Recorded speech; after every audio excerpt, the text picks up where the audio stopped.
Hi ಎಲ್ಲರಿಗೂ ನಮಸ್ತೆ, welcome to Jahnavi kitchen.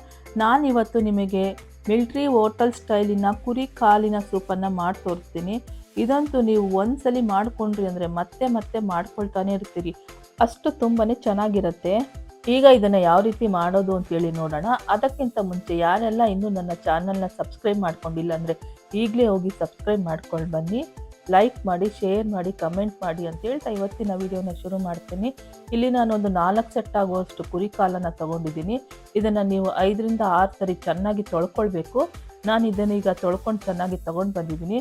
ಇದನ್ನು ಯಾವ ರೀತಿ ಈಗ ಮಾಡೋದು ಅಂತೇಳಿ ನೋಡೋಣ ಬನ್ನಿ. ಸ್ಟವ್ ಮೇಲೆ ಒಂದು ಕಡಾಯನ್ನು ಇಟ್ಕೊಳ್ತೀನಿ. ಅದಕ್ಕೆ ಒಂದು 2 ಸ್ಪೂನ್ ಆಗುವಷ್ಟು ಎಣ್ಣೆಯನ್ನು ಹಾಕ್ಕೊಳ್ತೀನಿ. ಎಣ್ಣೆ ಕಾದ ನಂತರ 1 ಸ್ಪೂನ್ ಆಗುವಷ್ಟು ಜೀರಿಗೆಯನ್ನು ಹಾಕ್ಕೊಳ್ತೀನಿ.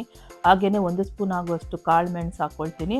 ಅದನ್ನು ಸ್ವಲ್ಪ ಫ್ರೈ ಮಾಡ್ಕೊಳ್ತೀನಿ. ಇದು ಸ್ವಲ್ಪ ಫ್ರೈ ಆಗ್ತಿದ್ದಂಗೆ ನಾನಿಲ್ಲಿ ಒಂದು ಸ್ವಲ್ಪ ಮೆಂತ್ಯ ಸೊಪ್ಪನ್ನು ತಗೊಳ್ತೀನಿ. ಒಂದು ಸ್ವಲ್ಪ ಹಾಕ್ಕೊಂಡ್ರೆ ಸಾಕು, ನೋಡಿ ಇಷ್ಟು ಹಾಕ್ಕೊಂಡ್ರೆ ಸಾಕು. ಅದರಷ್ಟೇ ಅಳತೆಯಷ್ಟು ನಾನು ಇಲ್ಲಿ ಸಬ್ಬಾಕ್ಸಿ ಸೊಪ್ಪನ್ನು ಹಾಕ್ಕೊಳ್ತೀನಿ. ಹಾಗೆಯೇ ಸ್ವಲ್ಪ ಪುದೀನ ಸೊಪ್ಪನ್ನು ಹಾಕ್ಕೊಳ್ತೀನಿ. ಹಾಗೆ ಒಂದು 6ರಿಂದ 8 ಹಸಿಮೆಣಸಿನಕಾಯಿನ ಹಾಕ್ಕೊಳ್ತೀನಿ. ಈಗ ಇದನ್ನು ಚೆನ್ನಾಗಿ ಬಾಡಿಸ್ಕೊಳ್ಬೇಕು, ಚೆನ್ನಾಗಿ ಫ್ರೈ ಮಾಡ್ಕೊಳ್ಬೇಕು. ಇದನ್ನು ನಾವು ಎಣ್ಣೆಯಲ್ಲೇ ಸ್ವಲ್ಪ ಚೆನ್ನಾಗಿ ಫ್ರೈ ಮಾಡ್ಕೊಳ್ಬೇಕು. ಫ್ರೈ ಮಾಡಿಕೊಂಡು ಇದೆಲ್ಲ ಮೆತ್ತಗಾದ್ಮೇಲೆ ಇದನ್ನು ತಣ್ಣಗೆ ಮಾಡಿ ನಾವು ಇದನ್ನು ಮಿಕ್ಸಿ ಮಾಡ್ಕೊಂಡು ಬರಬೇಕು. ಇಷ್ಟು ಫ್ರೈ ಆದರೆ ಸಾಕು. ಇದನ್ನು ಈಗ ತಣ್ಣಗಾಗಿಬಿಟ್ಟು ಇದು ತಣ್ಣಗಾದ್ಮೇಲೆ ನಾನು ಇದನ್ನು ಮಿಕ್ಸಿ ಮಾಡಿ ಇಟ್ಕೊಳ್ತೀನಿ. ಈಗ ಸ್ಟವ್ ಮೇಲೆ ನಾನು ಒಂದು ಕುಕ್ಕರನ್ನು ಇಟ್ಕೊಂಡಿದ್ದೀನಿ. ಇದಕ್ಕೆ 2 ಟೇಬಲ್ ಸ್ಪೂನ್ ಆಗುವಷ್ಟು ಎಣ್ಣೆಯನ್ನು ಹಾಕ್ಕೊಳ್ತೀನಿ. ಎಣ್ಣೆ ಸ್ವಲ್ಪ ಚೆನ್ನಾಗಿ ಕಾದ ನಂತರ ನಾನಿಲ್ಲಿ 2 ಈರುಳ್ಳಿಯನ್ನು ತೊಗೊಂಡು ಈ ರೀತಿ ಪೇಸ್ಟ್ ಮಾಡ್ಕೊಂಡಿದ್ದೆ. ಈಗ ಇದನ್ನು ಹಾಕ್ಕೊಳ್ತೀನಿ. ಹಾಕ್ಕೊಂಡ ನಂತರ ಇದನ್ನು ಫ್ರೈ ಮಾಡ್ಕೊಳ್ತೀನಿ. ಸ್ವಲ್ಪ ಇದನ್ನು ಚೆನ್ನಾಗಿ ಫ್ರೈ ಮಾಡ್ಕೊಳ್ತೀನಿ. ಇದು ಸ್ವಲ್ಪ ಫ್ರೈ ಆಗ್ತಿದ್ದಂಗೆ ನಾನಿಲ್ಲಿ ಒಂದು 3 ಟೊಮೆಟೊವನ್ನು ತಗೊಂಡು ನಾನು ಪೇಸ್ಟ್ ಮಾಡ್ಕೊಂಡಿದ್ದೆ. ನೋಡಿ ಈ ರೀತಿ ಪೇಸ್ಟ್ ಮಾಡ್ಕೊಂಡಿದ್ದೆ. ಇದನ್ನು ನಾನೀಗ ಹಾಕ್ಕೊಳ್ತೀನಿ. ಹಾಕ್ಕೊಂಡು ಇದನ್ನು ಸ್ವಲ್ಪ ಚೆನ್ನಾಗಿ ಫ್ರೈ ಮಾಡ್ಕೊಳ್ಬೇಕು. ಇದನ್ನು ಒಂದು 2 ನಿಮಿಷ ಚೆನ್ನಾಗಿ ಫ್ರೈ ಮಾಡ್ಕೊಳ್ಬೇಕು. ಇದರಲ್ಲಿರುವಂಥ ಒಂದು ಹಸೆ ವಾಸನೆ ಎಲ್ಲ ಹೋಗಬೇಕು. ಹಾಗೆ ನೀರಿನ ಅಂಶ ಎಲ್ಲ ಇದು ಸ್ವಲ್ಪ ಡ್ರೈ ಆಗಬೇಕು. ಅಲ್ಲಿಗಂಟ ಸ್ವಲ್ಪ ಚೆನ್ನಾಗಿ ಫ್ರೈ ಮಾಡ್ಕೊಳ್ತೀನಿ. ಆಗಲೇ ಮಸಾಲನೆಲ್ಲ ಹುರಿದಿಟ್ಟಿದ್ನಲ್ಲ ತಣ್ಣಗಾಗಲಿ ಅಂತೇಳಿ ಅದನ್ನು ನಾನು ರುಬ್ಕೊಂಡು ಬಂದಿದ್ದೀನಿ. ಈಗ ಇದನ್ನು ಹಾಕ್ಕೊಳ್ತೀನಿ. ಹಾಕ್ಕೊಂಡು ಇದನ್ನು ಸ್ವಲ್ಪ ಫ್ರೈ ಮಾಡ್ಕೊಳ್ತೀನಿ.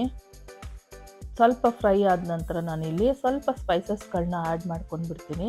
1 ಸ್ಪೂನ್ ಆಗುವಷ್ಟು ಖಾರದ ಪುಡಿ, 1 ಸ್ಪೂನ್ ಆಗುವಷ್ಟು ಧನಿಯಾ ಪುಡಿ, 1 ಸ್ಪೂನ್ ಆಗುವಷ್ಟು ಗರಂ ಮಸಾಲ ಪೌಡರ್, 1 ಸ್ಪೂನ್ ಆಗುವಷ್ಟು ಅರಿಶಿಣದ ಪುಡಿ, ಹಾಗೆ ರುಚಿಗೆ ತಕ್ಕಷ್ಟು ಉಪ್ಪನ್ನು ಹಾಕ್ಕೊಳ್ತೀನಿ.